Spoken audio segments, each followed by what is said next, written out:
La salle de conférence bourdonnait de conversations lorsque l'écran de mon téléphone s'illumina. Lucas. Supposant qu'il voulait parler de mon voyage ou de mon retour, je sortis dans le couloir avant de décrocher. Mais dès qu'il ouvrit la bouche, mon souffle se coupa. « Je demande le divorce », déclara-t-il, sa voix froide, presque arrogante. Un frisson glacé me parcourut l'échine. Avais-je bien entendu? J'ai déjà vendu l'appartement. Alors tu vas devoir trouver un autre endroit où vivre. Bonne chance.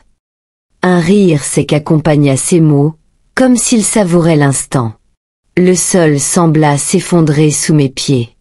Mon esprit, d'abord incapable de traiter l'information, vacilla entre incompréhension et rage.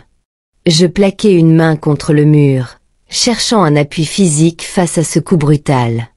Lucas, attends. Quoi? Tu plaisantes? Ma voix tremblait malgré moi. Pas du tout. J'ai pris ma décision. Oh, et d'ailleurs, je récupère aussi la voiture. L'appel se coupa, me laissant figé, le téléphone serré entre mes doigts crispés. Autour de moi, le monde continuait comme si de rien n'était. Des employés discutaient, riaient, passaient à côté sans même imaginer l'effondrement silencieux qui se jouait en moi. Je pris une inspiration tremblante. Il m'avait tout pris. Mais je ne comptais pas sombrer. Un instant, mon cœur cessa de battre. Claire. Il avait osé prononcer son nom avec une telle désinvolture, comme si je n'étais qu'un détail insignifiant de son passé. Une brûlure froide s'étendit dans ma poitrine, mélange de trahison et d'une colère sourde qui menaçait d'exploser. Je pris une inspiration tremblante, tentant de garder mon calme malgré le tumulte qui grondait en moi. « Depuis combien de temps ?» demandai-je d'une voix étonnamment posée. Lucas éclata de rire, un rire qui me glaça le sang. « Oh, arrête. Tu sais très bien que ça fait un moment que c'était fini entre nous. J'ai juste eu la décence d'attendre avant de rendre ça officiel. » La décence? Ce mot sonnait comme une insulte dans sa bouche. Je serrai les dents, luttant contre l'envie soudaine de crier, d'exiger des explications. Mais à quoi bon? Il avait déjà tiré un trait sur notre histoire, sur tout ce que nous avions construit. Tu aurais pu me prévenir, soufflai-je, la gorge nouée. Et supporter tes jérémiades? Non merci. Écoute, c'est mieux comme ça. Tu es libre, je suis libre, tout le monde est content. Le mépris dans sa voix acheva de briser quelque chose en moi. Je sentis une larme rouler sur ma joue, mais je refusai de lui donner le plaisir de m'entendre pleurer. Je relevai la tête, ma décision prise. S'il croyait que j'allais m'effondrer, il se trompait. Lucas resta silencieux un instant, peut-être surpris par mon ton détaché. Je l'imaginais froncer les sourcils, cherchant à comprendre pourquoi je ne réagissais pas comme il l'avait prévu. Il voulait me voir brisé, suppliant des explications? Il allait être déçu. C'est tout ce que tu as à dire, finit-il par lâcher, presque irrité. Je laissai échapper un léger rire, sans joie. Que veux-tu que je dise, Lucas? Félicitations. Merci d'avoir pris cette décision à ma place. Il soupira bruyamment. Écoute, Émilie, je ne veux pas qu'on se complique la vie. J'ai pris mes dispositions. Je t'ai laissé quelques jours pour récupérer tes affaires avant que l'acheteur emménage. Ce sera plus simple si tu ne fais pas d'histoire. Faire des histoires? Une bouffée d'indignation monta en moi, mais je la ravalai. Il espérait une crise, un déferlement d'émotions qui lui donnerait une raison de me rabaisser encore. Au lieu de ça, je répondis calmement. Ne t'en fais pas, je ne compte pas m'accrocher à ce qui ne vaut plus rien. Je l'entendis expirer, soulagé. Il croyait avoir gagné. Mais il ignorait que dans ce silence maîtrisé, je traçais déjà les contours de ma renaissance. Je passerai chercher mes affaires demain. Parfait. Je raccrochai sans attendre une réponse. Mon cœur battait à un rythme effréné, mais une chose était sûre, je ne pleurerais pas pour un homme qui ne me méritait pas. Je me surpris à repenser aux premiers mois de notre relation, à la façon dont Lucas savait toujours quoi dire pour me rassurer. Il était charmeur, attentif, du moins en apparence. Mais aujourd'hui, tout cela me paraissait calculé, presque mécanique. Il m'avait fait croire que nous étions un duo, alors qu'en réalité, j'avais toujours été seule à me battre pour notre avenir. Je fermai les yeux un instant, laissant l'amertume se dissiper. Il ne méritait plus une seconde de mon énergie. Ce qu'il ignorait, c'était que je n'étais plus la femme naïve qu'il pensait pouvoir abandonner sans conséquence. Je me levai, inspira profondément, et commençai à faire une liste mentale des choses que je devais récupérer dans l'appartement. Il ne me restait plus grand-chose, mais je comptais bien partir la tête haute, sans laisser de place au moindre regret. Le lendemain matin, j'arrivai devant l'immeuble où j'avais tant de souvenirs. La clé tourna une dernière fois dans la serrure. L'appartement était vide, dépouillé de son âme. Comme notre relation, en fin de compte. Je pris une grande inspiration et avançai d'un pas assuré. Ce n'était pas une fin, c'était un commencement. Et cette fois, c'est moi qui écrivais la suite. Un sourire amer effleura mes lèvres. Pendant des années, j'avais cru en l'honnêteté de Lucas, en son engagement envers notre avenir commun.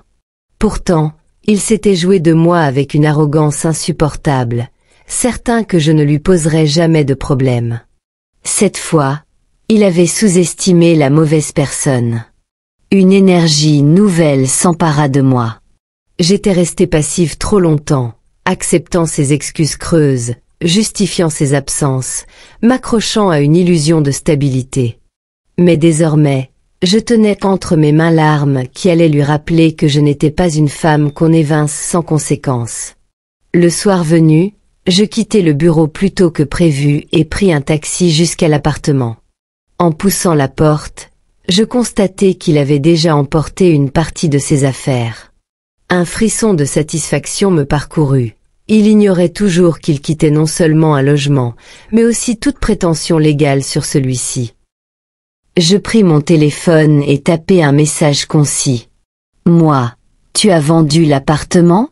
C'est étrange, car il n'a jamais été à toi. » Quelques secondes s'écoulèrent avant qu'une réponse n'apparaisse.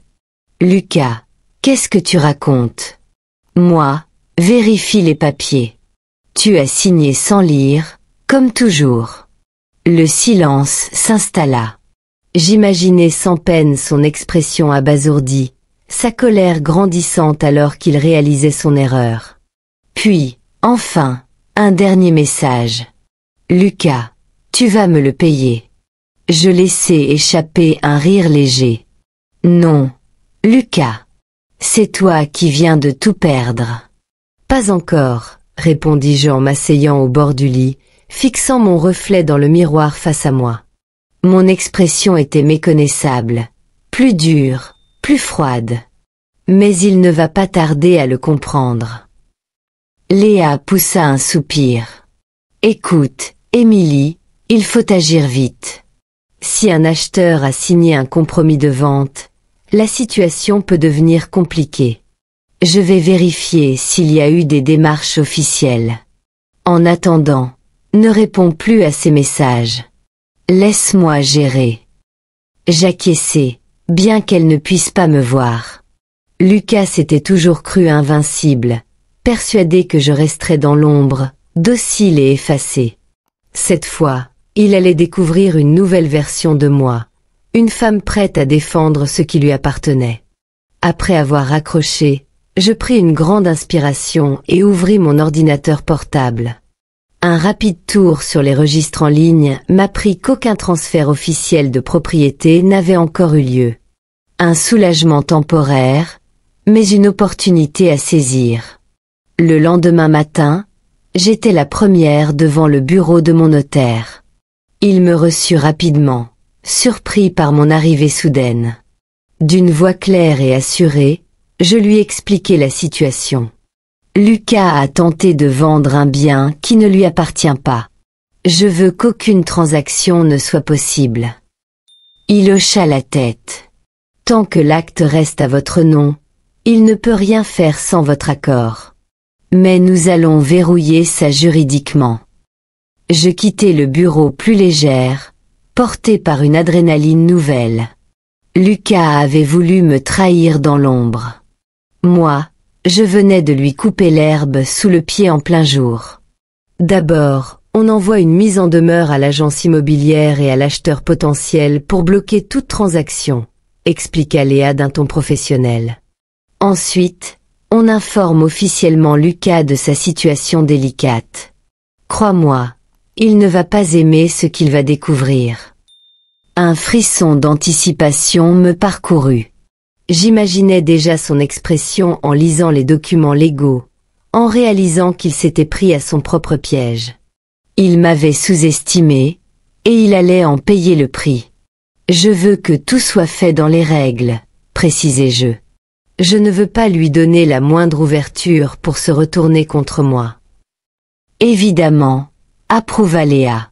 Légalement, tu es en position de force.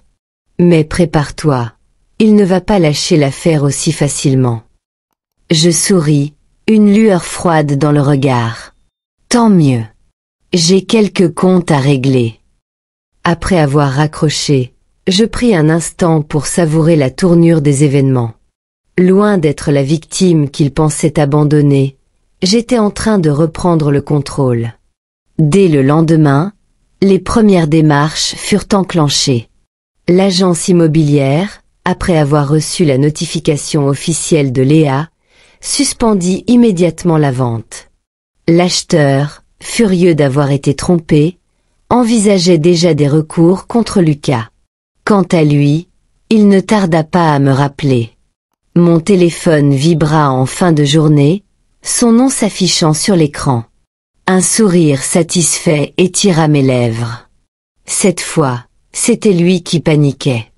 Je décrochai, ma voix calme et tranchante. Alors, Lucas, on a un problème. Le lendemain matin, je me réveillai avec un sentiment nouveau, celui d'avoir repris le pouvoir. Fini le choc, fini la douleur. Il ne restait que la détermination. Après un rapide café, je me mis au travail.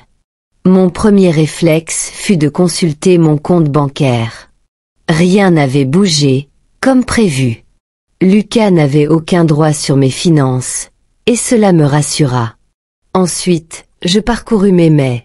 Léa avait déjà envoyé la lettre officielle à Lucas et à l'agence immobilière. L'acheteur, furieux, avait répondu dans la foulée, menaçant de porter plainte contre lui pour transaction frauduleuse. Je souris. Tout se mettait en place. Vers midi, mon téléphone vibra. Lucas. Je laissai son appel filer vers la messagerie. Une minute plus tard, un message apparut. Lucas, qu'est-ce que tu as fait? L'agence m'a appelé. Ils disent que la vente est bloquée. Je laissai passer 1 heure avant de répondre, savourant l'attente. Puis, d'un ton détaché, je tapai. Moi, simplement rétablis la vérité. L'appartement n'a jamais été à toi. Quelques secondes plus tard, il rappela. Cette fois, je décrochai. Émilie, tu es complètement folle, lança-t-il, furieux.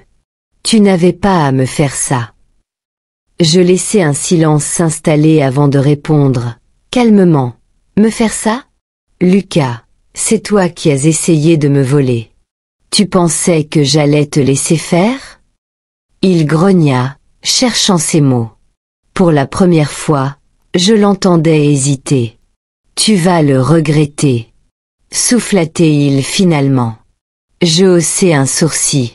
C'est toi qui devrais commencer à regretter, Lucas. Parce que cette fois, c'est toi qui es pris au piège. Je pris une grande inspiration en récupérant ma valise sur le tapis roulant. Le bruit de l'aéroport, les annonces au haut-parleur, les conversations autour de moi.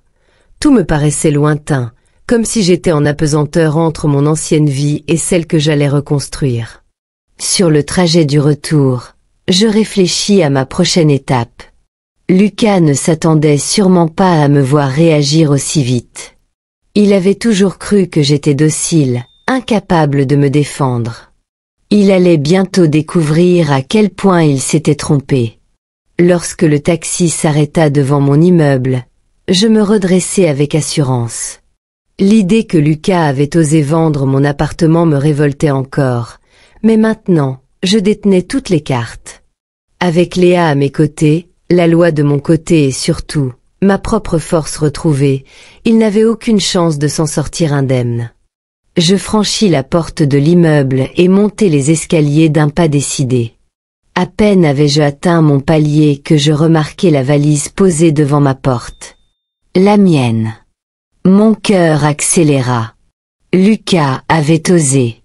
D'un geste sec, je déverrouillai la porte et entrai. Le salon était exactement comme je l'avais laissé, sauf pour un détail. Un double des clés trônait en évidence sur la table. Un petit mot griffonné à la hâte l'accompagnait. Bon courage pour la suite. Un rire amer m'échappa. Il croyait vraiment que c'était fini? Que je me contenterais de récupérer mon appartement et de disparaître, comme si je n'avais jamais existé dans sa vie. Il ignorait encore que la guerre ne faisait que commencer. Je sortis mon téléphone et composai le numéro de Léa. Il est parti, annonçai-je dès qu'elle décrocha. Parfait. Maintenant, on passe à la prochaine phase, répondit-elle. Je souris en regardant mon appartement, mon chez-moi, que j'allais enfin reprendre entièrement. Oui, maintenant, c'était à mon tour d'écrire la suite.